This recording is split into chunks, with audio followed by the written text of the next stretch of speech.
Ladies and gentlemen, welcome to this week's episode of What the Health Just Happened. We talk about all things healthcare, community, business, and life. The goods, the bads, the ups, the downs, the lefts, the rights, and everything in between. We're fortunate to have on a variety of guests way smarter than we are to share their industry expertise and experience, making sure we learn and laugh along the way. Today's guest is my new friend, Dr. Judith Abbey, Chief Wellness Executive, love that term, with On The Go Drip, and Chief Health Officer with Pisgah International Development and Relief Services. Yes, that's a mouthful. That is a mouthful. Yeah. The intros are always kind of entertaining. Yeah, We fumble through them.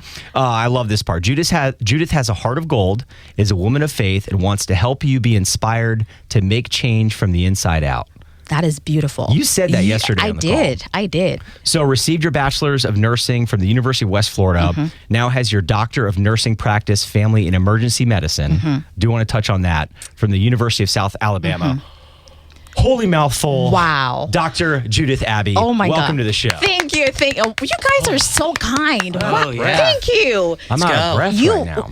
You need to take a break. Okay. Deep breath. I like to ask, how should we refer to you? Is it Dr. Judith, Dr. Abbey? Like, what do you like to go by? If we go by Dr. Abbey, I always want to make that distinction. And I am not a physician. I am a nurse practitioner, because now there's this hot debate about people calling themselves doctor. Yes. And so we always want to identify yourself. So personal opinion. Personal opinion? Like college teachers that demand that you call them doctor. And I'm thinking to myself, I'm like, you're not a doctor. I mean, you went to school for a long time, but I mean, if they have a PhD.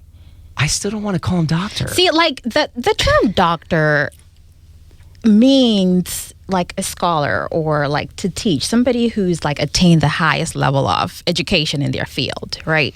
So I know we've come to really associate, man, this is a hot take. We've really come to associate doctor. Doctor is synonymous with a physician, or that's what I exactly. That's what we all know. But really, doctor is not a profession. It is a title. As in, okay, I studied my butt off, and probably should not have said my butt off. Say butt. But Totally. I studied so hard, and I am an expert in what I do, so you're confronted with the title doctor. But I feel like now, if you say doctor, you have to really make that distinction and let people know that, hey, I'm not a physician. This is my thing. That's a good way to do it. That's actually a good transition, too, because I want to, speaking of transition, so you moved to the United States in 2011. Yes. From? Ghana. And your entire, at one point, you were saying you were a straight A student, you wanted to go to med school. Man, yes. Came to the States and stumbled into nursing. Yes, I was told I was doing nursing. They just told you, this is what you're doing. I was told that I'm going to do nursing. And you said, sure, why not? And I just went with it. And what happened then? And here I am today. That was the perfect answer, wasn't it? That was a good answer. So you went from Ghana to Pensacola, is that correct? I went from Ghana to Pensacola. So what happened was, Pensacola of all places, I know I was born there. You were born in Pensacola? My redneck side thrives there. Wow, that is amazing. Yeah. I had no idea. Pensacola Beach, baby. I have not... I'm totally digressing right now. That's what we do on this show, by the way. Listen, Jack's Beach, somebody's going to probably... hate me for this. Jack's beaches are not nice. No. I have had so much. I love Jacksonville, by the way. Go Jags. Hey. Do you mean honest. the sand and how the beach looks compared to Pensacola? Yes. the Gulf Coast it is is not. It is not the same. I have really tried to love Jacksonville Beach, but it has not happened yet. So unless there's a spot that I don't know about, Aesthetically, it's just different than where you live. It is very, very different. I want to go back to the schooling for a second. So nursing school, I went down that. I did a bridge program for medics. Understand what it takes between classroom time, tests, your clinical rotations. What does the doctorate side look like? Is that a lot of reading paperwork, or are you still getting a hands-on experience? So it's both. You are doing research, but at the same time, you're still doing the clinical aspect of it. So for a DNP, it's more of you're translating evidence into practice. So what you're doing is you're taking all the research that has been already done, and you're trying to figure out how does that apply in the clinical setting. In the real world. In the real world. I like doing this. Trey, do you know what DNP stands for? Do not participate. I don't know. I was thinking do not do. I was like, do not disturb. A doctorate. Is it a doctorate in nurse practitioner? Yeah. Okay. Yeah. So NP, nurse practitioner, PA is a lot of terms we use, physician's assistant. But I like when acronyms come out just to kind of, dumb it down for our audience, but it's really just to dumb it down for us. I mean, there's this and nursing has this whole alphabet soup because healthcare. I mean, Healthcare in general. healthcare in general. But I feel So like many nurses, acronyms. we really have like a lot of, Yeah. letters. NPO. What does that mean? Nothing by mouth. Nothing by mouth. That's one too. It's like NPO though. But it is not. I don't know what it yeah. actually remember stands for. Never known I that. think it's something per. I think nothing If you- per off. If you're in the hospital and you have a surgery like an open heart surgery someone had recently, they put NPO, meaning like you cannot have anything by mouth other than ice and water. Yeah. Yeah. Let's get back to business. Okay, here. let's get back to business. This is the show. We just get off track. Listen, So- we have to address the fact that you have a needle in your arm. Like, I do. We're getting there. By the way, for Like 10 minutes in. Yeah. I should mention.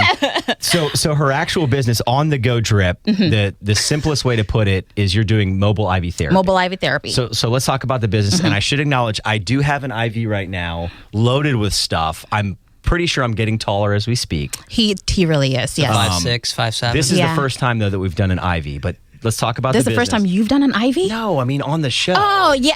Okay, got That's it. a first. So the business. Yes. Did you anticipate being a business person? Nope. Surprise! Yay! And then walk us through it. So you're going into the home environment. Are you going to assisted living facilities? Like, talk about the business. So this was like during COVID and still working in the emergency room. And I, for some reason, felt like I was having anxiety. Don't know what anxiety feels like, but I walked into work one day and I said, I don't know what anxiety feels like, but I'm pretty sure this is anxiety right now. And I said a prayer to God. I'm like, if you do not send me a different direction, I don't know what's going to become of my career, because I came into healthcare to help people, to make them feel better and to be there for them. I don't feel like I'm making an impact. I don't feel like I'm being helpful. Just so many emotions. The environment is just quite, I don't want to say toxic, but it can be very stressful. And man, during COVID, it was one of the worst times in healthcare for, on patient side, we as providers and people in the medical field, everybody got to realize how fragile our healthcare system is. So I didn't go into work feeling like I was actually helping people. You were dreading showing up to the office. Yeah. I would sit in my car and I'm like, oh, I don't want to do this. It took a lot for me to go into work. And so I really chanced into this by accident. I think in hindsight, this was God's doing. But I was working with another company doing IV therapy.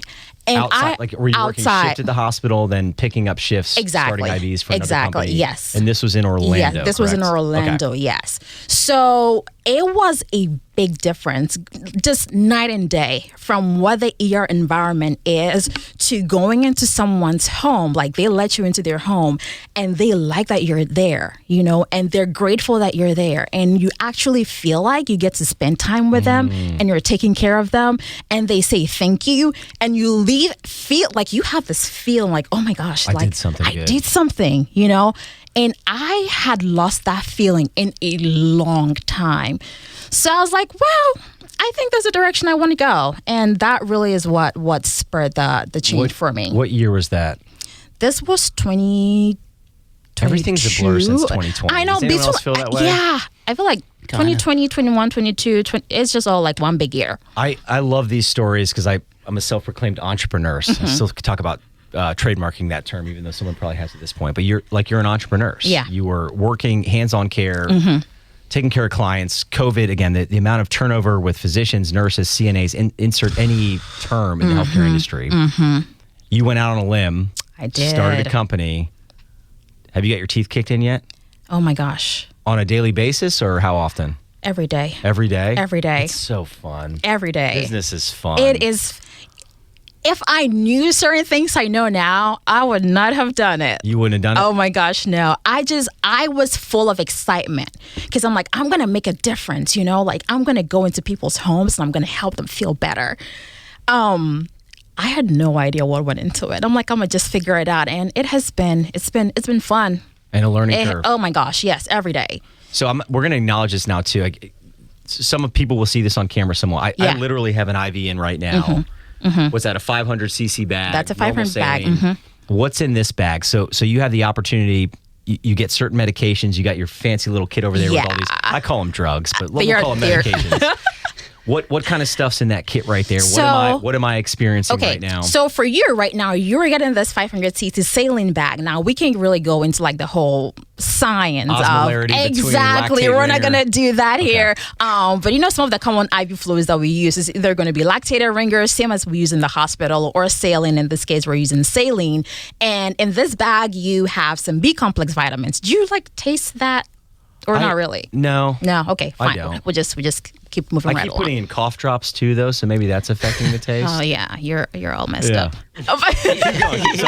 So Perfect candidate. complex. So we got B complex, you got some B12, we did some vitamin C, and then we did something called glutathione. It is a great supplement. Our body naturally produces it. It's a great antioxidant, helps your body get rid of toxins, supports your immune system. Glutathione does a lot of great stuff for the body. So we did that too. And I think there was one more that I did before. Now I don't remember. I don't even know what's going into my body right now. That's scary. Yeah. Probably not a good I thing. feel really loopy right now. No, he does not. I'm kidding. That's not true. So the example I was going to give too, a lot of these IV shops have kind of, especially every city you look at, they pop up. Yeah. This is a mobile setup. 100% mobile. I should acknowledge. Sorry, Trey's ready for a question. The Yeah. one thing I was going to Yeah, say, go ahead. I was really, really sick last week. Yeah. Like gnarly virus, no Yeah. flu. Still have some junk in there. I haven't laughed yet. I'm waiting for that smoker's cough.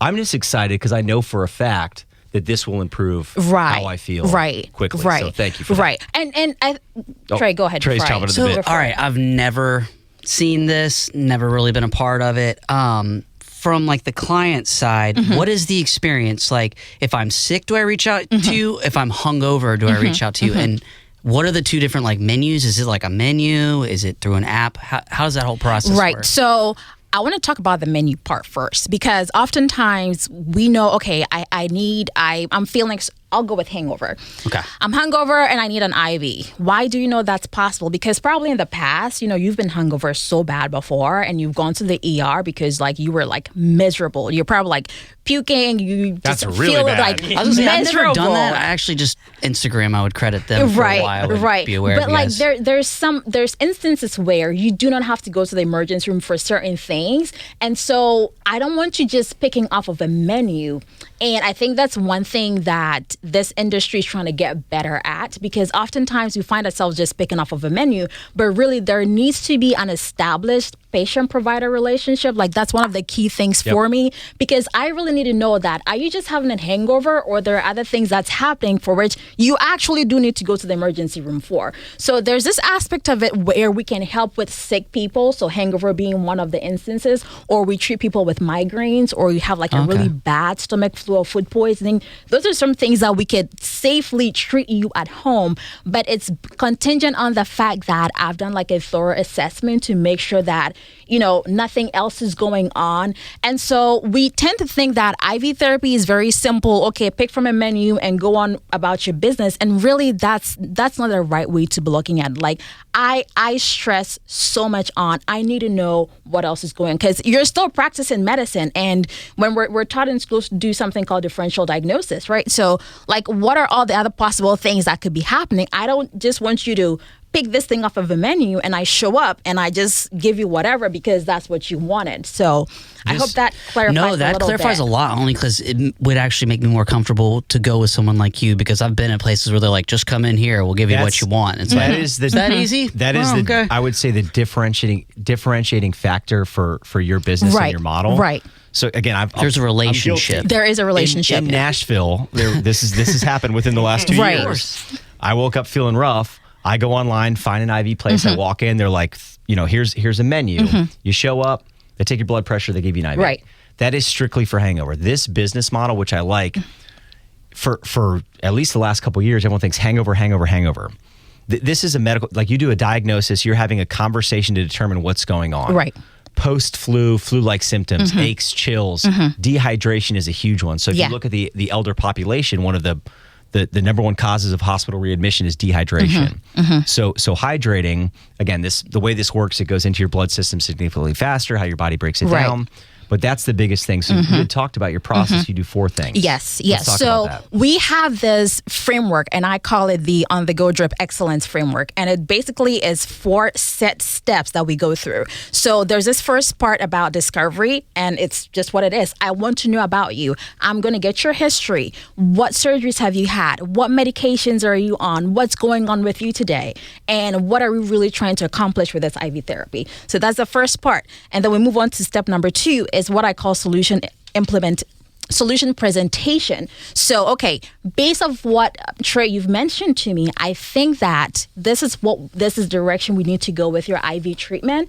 Again, not just picking off of a menu. Sure. Yes, sometimes we will go with what you picked off of the menu, but in other instances, based on what we discovered about you in that first step, I would say, hey, I think we should probably switch things around and probably go this direction with it. So this step also is very important to me because, in school we're taught about like shared collaborative, decision making. So I want this to be a discussion we're both having, like, okay, do you agree or does it make sense to you why I think this is the direction you should go? And be like, oh no, maybe I really want to go that way. And I'd be like, oh no, let's change things around.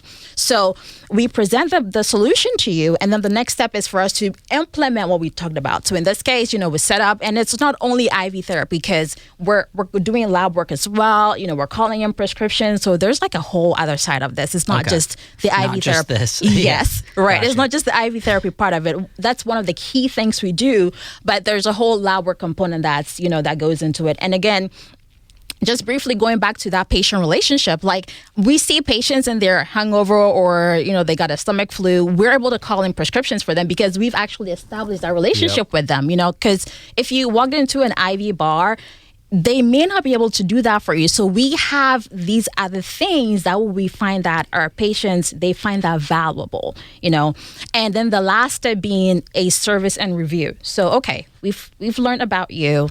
We talked about the solution. We've implemented the solution. How are you feeling? What changes have you noticed? Is anything different? How can we improve? What can we make better? Because at the end of the day, you came to me with a problem. We need to have outcomes. So we're going to review those outcomes, make sure that we're meeting them. So that's really what our framework is. Something in healthcare in general, too, you look at all these different silos, right? So someone's sick, they go to ER, urgent care, et cetera, whether they get admitted for procedure or not, then they discharge at home. Right.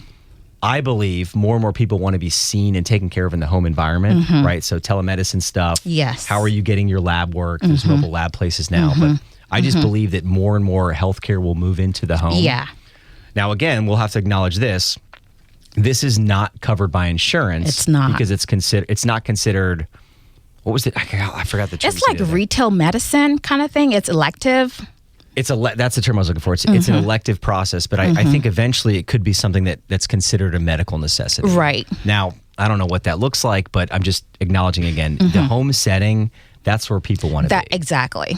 Exactly. I'm looking at the clock here. We got 5 minutes to the commercial break. I just say it openly too. Some people love it. Hold up. I'm like, we got 5 minutes to the commercial. How are reoccurring clientele? Is that often? Is it usually one and done? Is an ideal client like, hey, I need you to come out every 3 months and shoot me up with the good stuff? Right. Yeah.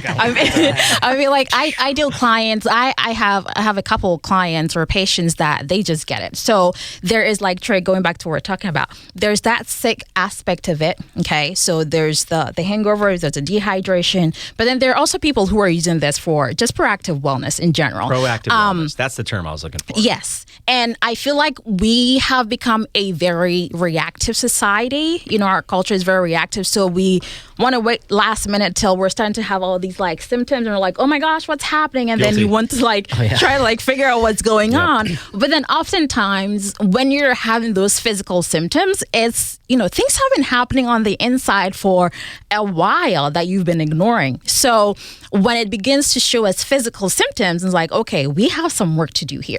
So that's really, people are beginning to use this also for that proactive wellness approach. Okay, hydration is, everybody needs to drink water. We all know that, okay? And our body is made up of over 60% water. It is unbelievable how having a headache and you just drink some water may fix your headache. Of course, it's very nuanced than just drinking water, you know. But you would be surprised the number of things that water can can do or how it can help like reset your body. So people are really beginning to understand that, okay, this is something I can do on the proactive end to where, okay, I'm getting hydrated, I'm getting my vitamins. We still advocate for you to drink your water like you should and get your vitamins and your supplementation from food. There, people have either because of maybe some malabsorption issues or just specific dietary changes or autoimmune disorders for which there is a deficiency or there's a gap, in their body's needs. So this becomes a great way for them to like supplement that. So I always like to talk about the two arms of this. Are we either on the proactive wellness aspect of it or we're doing the sick aspect of it? So usually for our recurring clients, they can either fall in one of those two categories. Majority of them tend to fall more on the proactive. Yes. They're the people, they just get it. They just get it. I want to go back to the business side for a second. I always say the world is filled with unicorns and rainbows and everything's perfect. Like, what's the ideal? It's 3 years from now. You're like, we are firing on all cylinders. What does that look like? Is it doing 3 visits a day, 5 days a week? I mean, what's like, hey, our business made it. We're doing good. That would look like, I am thinking of this like millions of dollars in my pocket. Oh, that would be like fantastic. I could give my mom whatever she needs. Hi, Mom. Man, that would look like, I'm thinking of this one particular patient that I have. She is like the best, she is. So with what we're working on, we're seeing her every week or every other week. But there's sometimes, gaps and things fall behind, but she will literally text and be like, excuse me, did you forget about me? Like, those are the people that make us, they just inspire us to do our best, because they know that this is something that is very important for them and they just can't go without it.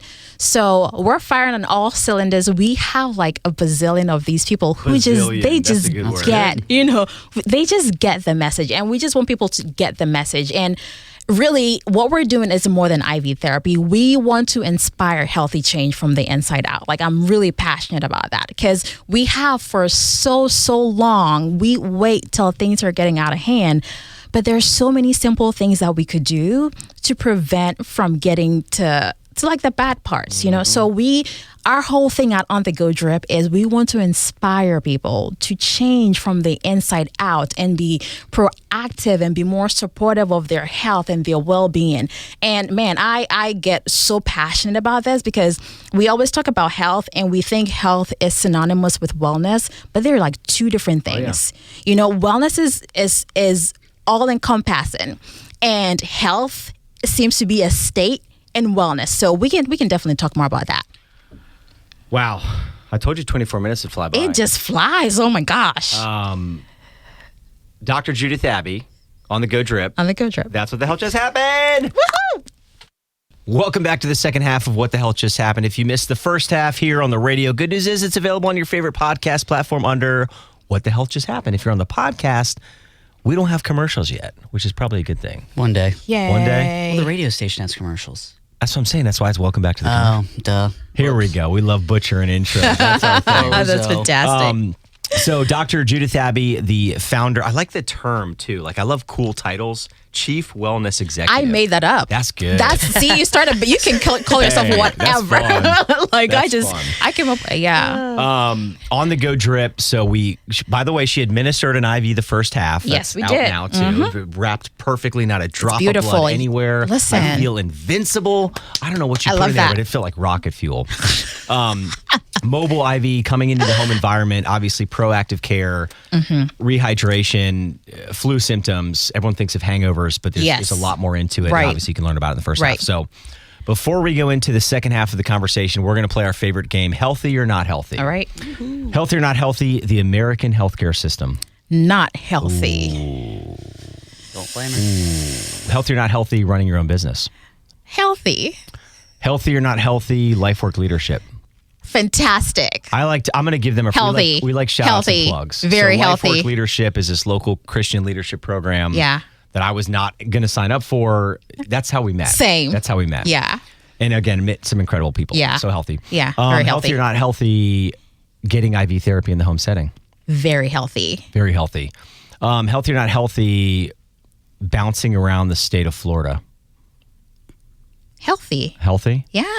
Different Healthy or not perspectives. healthy, your mom's sitting in the corner watching us. Hi, Mom. Shout out. Very healthy. We love Very shout healthy. outs. So her mom came and joined us today to watch it. We've got a full house in here too, by the way. New employee Megan's in the corner. We'll probably Shout get out. her on an episode one time.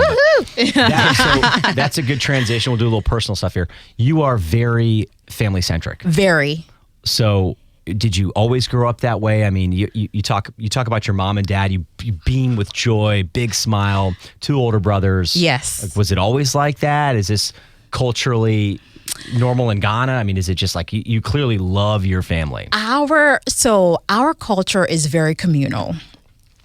But I realized that over the past couple years, the family as a whole has made it a more conscious and intentional decision to make God the center. My brother came up with this term like concentric circles, to where God is the center and we all revolve around God. And the closer that we've all made it a purpose to individually draw closer to God, and we realize that the more you draw close to God, we naturally draw closer to each other.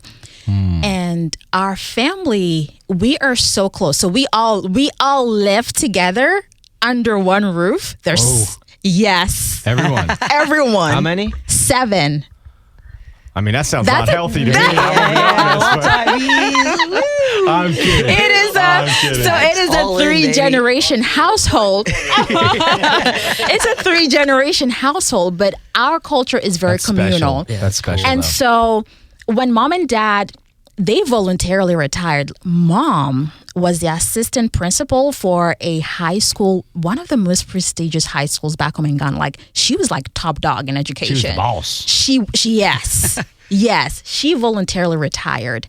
Dad has gone from working he started a non-governmental organization, worked with underprivileged people. He's a lot into international development, social advocacy. He's like worked as far as the United Nations, and he also retired. So when Big Brother was starting his family, they both decided to come up here and support them so they didn't have to go to, daycare. And they are literally the backbone of the house because they allow us to go chase our dreams and they support us with prayer.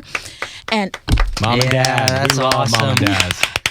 they have been, if you have praying parents, I wish I could go on forever about how wonderful they are. I want to acknowledge this. Like, a lot of people tiptoe talking about religion and their faith. I'm trying to get better at it, but that's clearly the center of everything for your family. It is. Was that It is. always? Was that Always. Always. Mom's shaking her head yes in the corner. Yeah, it always has been. Dad's experiences growing up, he used to be an evangelist. So our culture has a lot of witchcraft, spirituality, what we think is fun here with Halloween and stuff. We don't play with those stuff because we know the power of, demons and devil, and we don't play with that. Spiritual attacks and manifestations are very real in our culture, and Dad used to be an evangelist. He would go into these like places back home in Ghana where full of witchcraft, evil people, and he would by God's grace, start a church. From the ground up. From the ground up. So he was exposed to a lot of spiritual attacks. Dad over the years has become more, what's the word I'm looking for? He's very like stern and strict and very principled, but now he's softened a little bit, Like, you could not get this man to smile for Different. Oh my gosh. But now he's very funny. He even allows us to say, he says, I love you back. And he never used to say that? No, for an African dad to say, I love you. I was going to say culturally, that's just rare. No, very rare. Very rare. Yeah. But the fact that we're just very communal. We're all together. We eat from the same bowl. I know that sounds crazy. No, I love it. But it just fosters this sense of like belonging and togetherness, and it's just great. So, man, I could go on How about. many nights a week do you all do family dinner? Like everyone at the table together? Now we're doing it. It's quite often because every time Big Brother gets home from work, we kind of like all just wait. He gets home and then we all sit around the table and we talk talk about our days and everything. I love these. We're saying mom and dad and big brother, by the way. But Yeah. Big And brother, are there grandkids yet? There are great. So I haven't. Yes. Oh, let's There go. Yes, they have. So Nathaniel and Charlotte. Nathaniel is the oldest. Charlotte is the second. So those are for Albert is big brother. Yeah. So those are his two kids. And Albert? then yes, Shout out Albert. Albert. We love Hi, shout outs. Albert. Love you, Yes. big brother. he works at ViStar with Enterprise Risk Management. Super smart guy. He's very humble though, but I love to brag about him and his beautiful wife Latoya. And so they have two kids, and then back home in Ghana is Charles, married to Shout out Millicent. Charles. Hi, big brother Charles.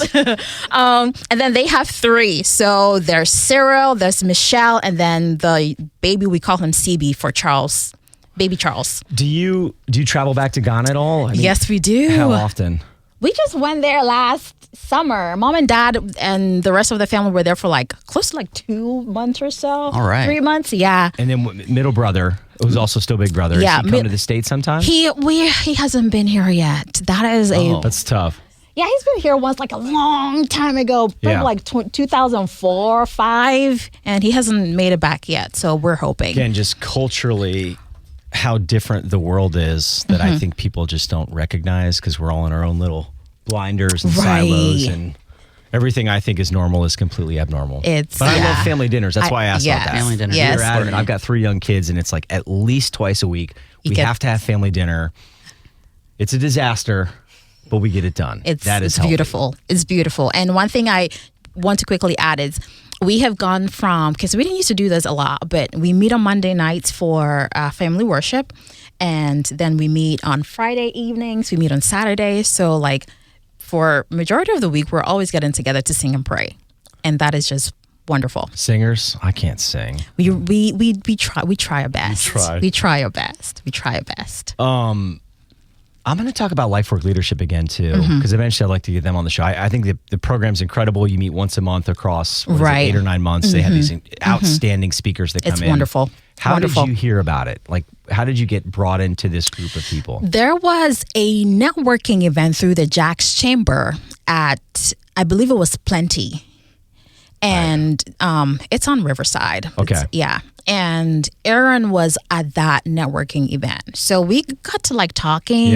Yeah. Then we connected later. And then that's how he introduced me to life work leadership. I really was not ready to join. Nobody I was is. like hesitant, you know. So then I met with Tammy later and I'm like, okay, fine, sure. Let's see where this goes. And it's been a blessing. Every person that I've talked to in this program is like, I wasn't going to do it. I wasn't gonna was do on the it. fence. That's when you, and then every person you talk to now is like, holy crap. Yeah. I can say crap. Yeah. It's not even a bad Totally. one. Yeah.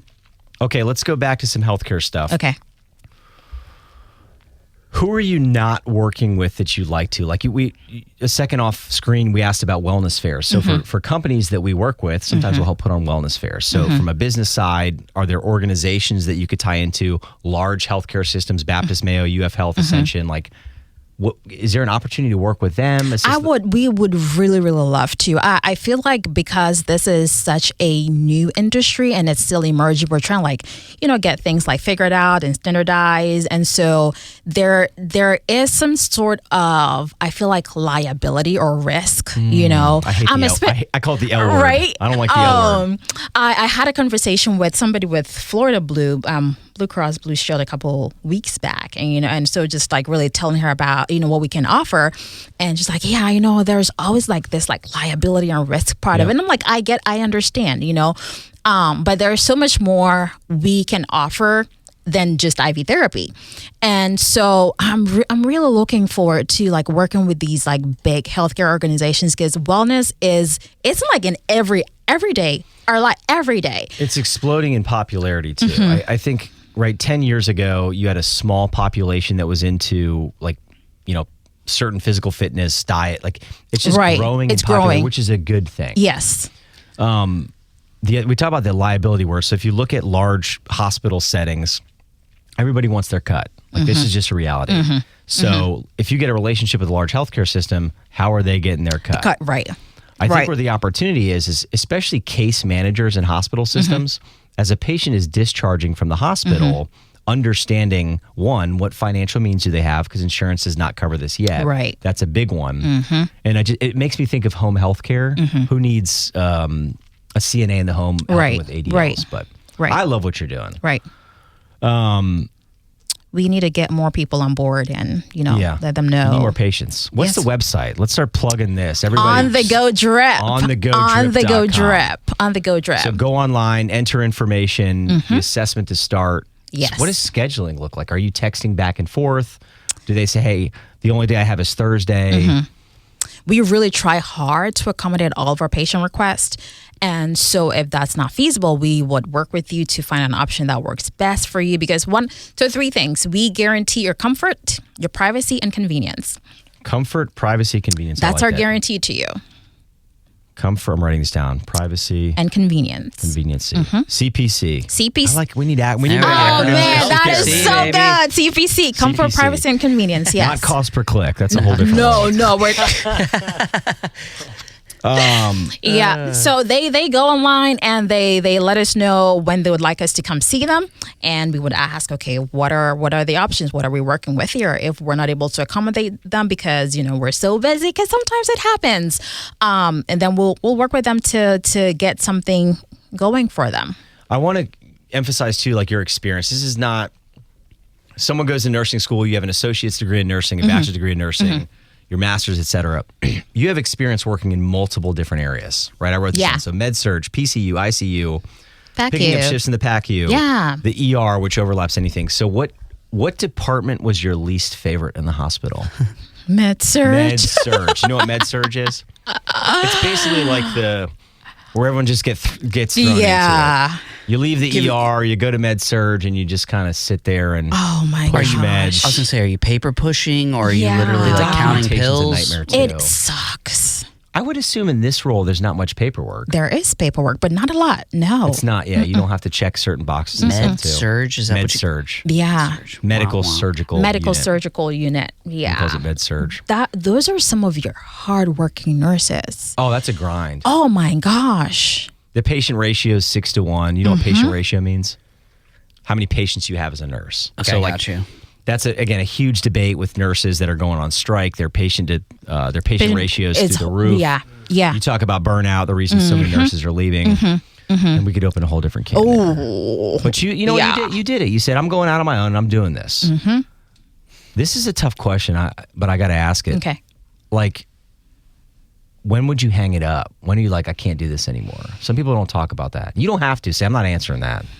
I honestly haven't thought about when I'm going. You mean like the business part of it? I mean, do you get to a point where like, I cannot do this anymore? We can't get over that hump. Like some people are like, when I get to X, then I made it. Yeah. See, I feel like I told you this. I enjoy the patient conversation so much that if I stopped doing it, I don't know what's going to become of me. So it's like part of your identity. It is. I mean, even at home, I do IV therapies at home. I don't know when I'm going to hang it up. I think I'll just have to wait and see. I've never asked that question. I'm going to like Trey. Yeah. If you're a solopreneur, an entrepreneur, whether you're a big company or small, how do you keep the lights on? How do you pay the bills? Right.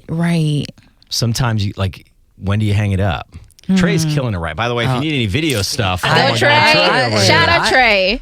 What is the term? I live to work. I want to work I literally want to die working. Right. I don't know. I get so much satisfaction out from of what working. I do. Yeah. You talk about healthy. What you're doing, that I get happy for you. And I think you have a contagious personality too. Thank you. Big smile. You're always in a good mood that I've seen. Like, is she ever in a bad mood? Mom's over there. Sometimes. Really? But it's like invigorating and exciting. Other people need it. I think do it. Don't think about it. Well, this is the right timing. When I do this, like just just go for it. And then pray a lot, because oh my gosh, yes. Just go on a whole lot of prayer. Yeah. A whole lot of prayer, and just trust the Lord. Wait on the Lord. Lord, there's a lot of lords. A lot of lords. I think there's only one Lord, but I know, a lot of lords. I haven't asked this question. The two questions that we would typically ask at the end. and I haven't asked this in forever. We used to ask this every guest. Timing's working out okay. If you look out 1, 3, 5, 10 years from now, Yeah. what is a healthy change that you would like to see in this industry? Healthcare is a large industry. Yeah. Like, yeah. man, if these 1 or 2 things could improve and change, what would it be? It would be normalizing preventive care and really going back to the basics. For this particular industry, creating that awareness and education, but then also having it to where it seamlessly integrates with everything that we do. Because there is IV therapy just fits in so many places. It is just like crazy. You know, you could like fit IV therapy in every aspect of your well-being. And so where I really want to see this industry going is to where we have like really normalized preventive care, but then also that education part of it has been really dialed in. And people just know that it's always, always, always going to pay off if you're more proactive about your health than to be reactive. I was just going to say that at the end of the day, the biggest thing I hear is proactive versus reactive. Proactive. And again, what I believe and what actually happens, that's laughable. I think the pendulum is swinging back, right? So for the last decade, 20 years, check a box. The more boxes you check, the more money the hospital system makes, the insurance company makes. Individuals are now taking more and more control from a younger age. Diet is more of a priority. Again, we're still a mess.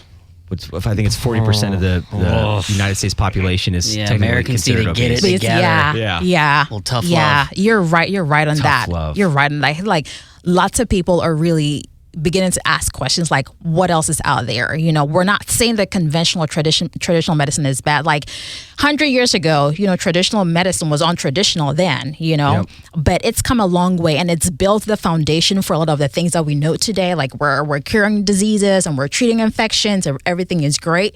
But people are really beginning to ask questions and trying to figure out what more could I be doing to live better and live longer and live healthier.